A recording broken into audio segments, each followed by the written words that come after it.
የሆኑ ሊቃውንቶች አልከውብሽ ወይ አደረጋ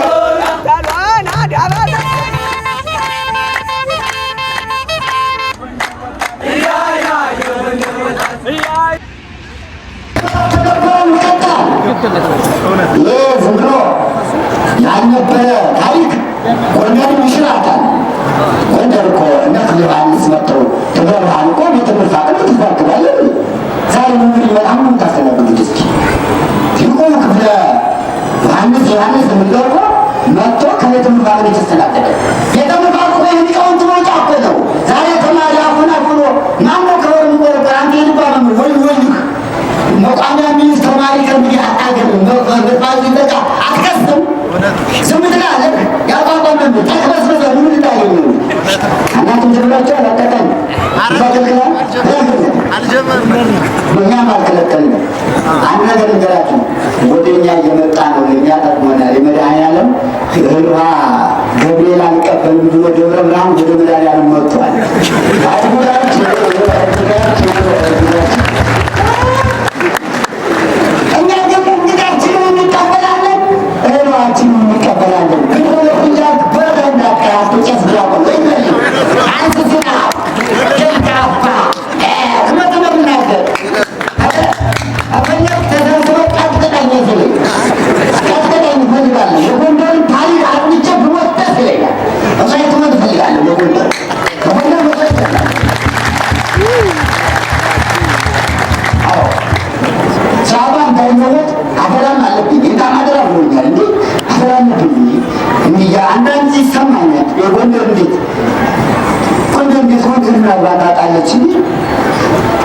እኔ አልወድም፣ ይከፋኛል።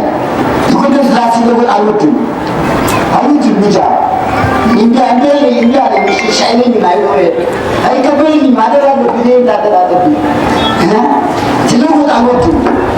ስራቱ ሲቀር አልወድም። ያሳዝነኛል። ዛሬ በአደባባይ ላልቀስ ብዬ ነው እንጂ ብቻዬን አለቅሳለሁ። ሁልጊዜ ይሰማኛል።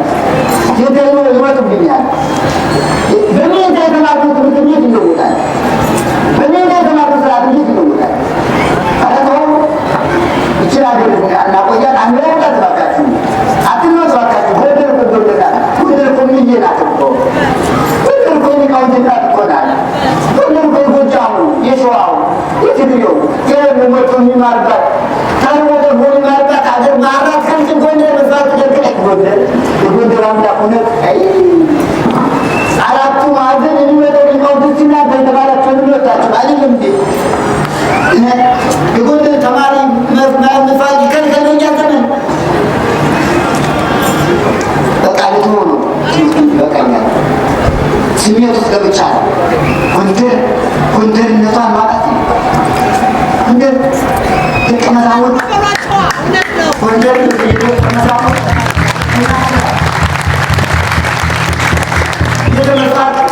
የተማሪዎች ቤት ነው። እናውቃለን እኮ ቄሱ ሁሉ መጥተው እናውቃለን እኮ 2 ዓመት 3 ዓመት ደጅጠና እኮ በመጣጣ የቆየ አይደለም። የገብርኤል ቄስ አታውቀው? የስንተን ያጣጣም ቄስ አታውቀው? ርቦ ከዚህ እኮ ነው ንፋቅ እኮ ነው የቆየ።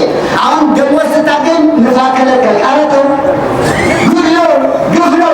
እንዲህ መጥቼ እንደዚያ ወጥተን 10 ብር ናት ቤተ ክህነት የነበረችን አውጣ አባታችን ነው 10 ብር ናት። በቤተ ምርፋቅ ነው የተማርኩኝ። መድኃኔዓለም ቤተ ምርፋቅና አባት ወረመድን ምርፋቁ ባይኖር እኔ አልማርም ነበር። እሱ አባታችን አሁን ዮሐንስ አይማሩ ነበር። 4 አይማሩ ነበር። ያስተማረችን እኮ ያቺ ቤተ ምርፋቅ እንዴት ትዘጋለች እኮ ነው። የእናት ቤት ስለተዘጋ ነው ማለት። የእናት ቤት ሲዘጋ እኮ ያስለቅሳል። ያስለቅስ የእናት ቤት ሲዘጋ አባት ቤት ሲዘጋ እኮ ያስለቅሳል። ያኮንም ያስለቅሰኝ የሚያሳዝነኝ ጎንደር እንመካከል አንፎካከል። ዝም ብሎ በሚመሻቀል አይገባም። ያለያየና ልጅ አንድ ያደርገን እንመካከል። የነበሩ ይቀጥል ግን ምራት ነው። ጎንደር ቃል እግዚአብሔርና ምግብ ነው ለሊቃውንቶቿ የምታቀርብ። ቄሱ ዲያቆኑ ብር አደገለት አገኘ። ተማሪው ይብላ። ተማሪው መቼ ጠላ አሁን ነው የሚቀም። ተማሪ እኮ ጠላ የሚቀም እኮ ስንቀም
Wow.